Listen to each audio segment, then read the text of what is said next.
호암의 19번째 질문은 천주교와 공산주의는 상극이라고 하는데 천주교도가 많은 나라들이 왜 공산국가가 되었나 하는 것입니다.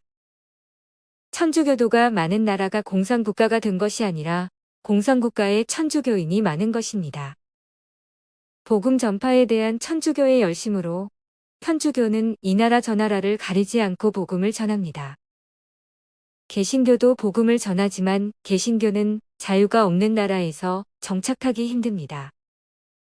그러나 천주교는 카톨릭이라는 이름처럼 보편성을 가지고 접근하기 때문에 어디든지 잘 적응합니다.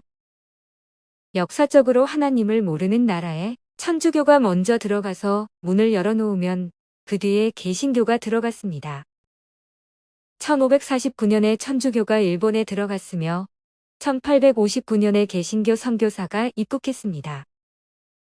1784년에 한국의 이승훈이 북경에서 세례를 받고 정약전 정약용 등과 함께 조선에서 천주교 포교 활동을 하였고 1832년에 루터교 선교사인 칼 귀칠러프 목사가 한국에 한문 성경을 전달했습니다.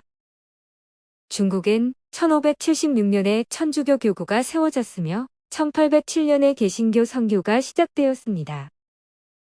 하나님께서 복음 전파의 특공대로 천주교를 사용하셨다는 것을 생각할 때 개신교는 천주교에 많은 빚을 졌다고 생각됩니다. 호암의 21번째 질문은 로마 교황의 결정엔 잘못이 없다는데 그도 사람인데 어떻게 그런 독선이 가능한가입니다. 1870년 7월 18일 제1차 바티칸 공의회에서 제정한 교황의 무류성과 수의권 교리를 담은 의장은 교황 무류성을 다음과 같이 정의했습니다. 로마 교황이 교황좌에서 선언할 때, 즉 모든 그리스도인의 목자여 스승으로서 사도로부터 전해 내려오는 최고의 권위로서 신앙이나 도덕에 관한 교리를 온 교회가 믿어야 할 교리로 정의하고 선포할 때 성 베드로를 통하여 그 후계자인 교황에게 약속된 하느님의 도우심에 의해 교황은 무류성을 지닌다. 교황 무류성은 로마 가톨릭 교회가 교회의 우두머리로서 신앙이나 도덕에 관한 교황의 결정은 성령의 특별한 은혜로 보증되기 때문에 결단코 오류가 있을 수 없다고 하는 교리입니다. 이 교리는 교황 개인의 인품이나 행실에 대한 교리가 아닙니다. 어쩌면 천주교는 교단의 분열을 막는 방편으로 교황 무류성을 주장한다고 생각됩니다. 호암의 22번째 질문은 신부나 수녀는 어떤 사람인가, 왜 독신인가입니다. 가톨릭이 성직자 독신주의를 교회법으로 규정한 것은 1123년 제1차 라테란 공의회에서라고 알려졌지만 실제로 사제가 결혼하지 않는 관례는 약 4세기부터라고 합니다. 신부와 수녀가 결혼하지 않는 것에 대하여 어떤 사람은 신부와 수녀들은 결혼하지 않음으로써 예수 그리스도를 중심으로 한 경건한 삶을 지향하고 성직자로서의 사명을 수행하게 된다고도 말하고 어떤 사람은 공동번역 성경의 말씀을 제시하기도 합니다. 공동번역 성경 마테오의 복음서 19장 10절에서 12절까지의 말씀은 다음과 같습니다.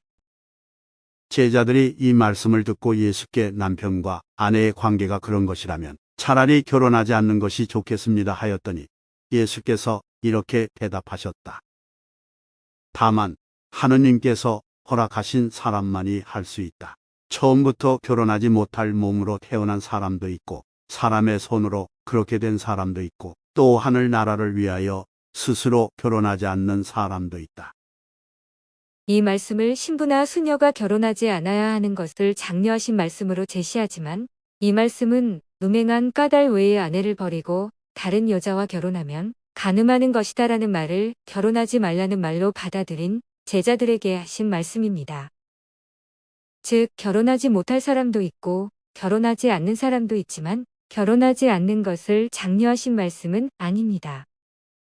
만일 결혼하지 않아야 할 것을 장려하신 말씀이라면 사제나 수녀뿐 아니라 천주교 신도들도 결혼하지 않는 사람이 많아야 합니다. 또 어떤 사람은 절제할 수 없으면 결혼해야 하지만 가능하면 결혼하지 않고 그냥 지내는 것이 좋다고 말한 바울의 말을 제시하기도 합니다. 그러나 바울이 그렇게 말한 것은 때가 얼마 남지 않았다고 생각했기 때문입니다. 어쩌면 때가 얼마 남지 않았다는 생각으로 초대교회의 성직자들이 결혼할 겨를도 없이 복음 전파에 매진하던 때의 규례가 지금까지 전해지고 있다고 생각됩니다. 포함의 23번째 질문은 천주교회의 어떤 단체는 기업주를 착취자로 근로자를 착취당하는 자로 단정, 기업의 분열과 파괴를 조장하는데 자본주의 체제와 미덕을 부인하는 것인가입니다. 천주교는 사회주의를 옹호하는가에 대한 챗GPT의 답은 다음과 같습니다.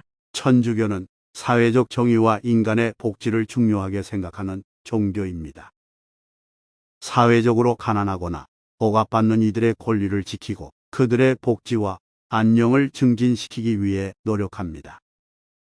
이러한 이유로 천주교는 사회주의나 자본주의 같은 이념적 경향을 따르지는 않지만 자본가는 그들의 자본을 빈곤한 이들을 돕기 위해 사용해야 한다고 가르칩니다. 또한 천주교는 경제적 부당성과 부도덕한 재산의 축적을 비판하며 사회적 책임을 다하는 기업가 정신을 강조합니다. 여기까지가 챗GPT의 답입니다. 다시 말하면 천주교는 기업의 사회적 책임을 강조하는 것이지 기업의 분열과 파괴를 조장하고자 하는 것은 아니라는 말입니다. 그러나 사회적 책임을 강조하다가 기업이 위축되어서도 안 되고 기업의 성장만 생각하다가 인권을 유린하는 일이 있어서도 안 됩니다. 다음번엔 포함의 10번째 질문인 영혼에 대해 말씀드리겠습니다. 감사합니다.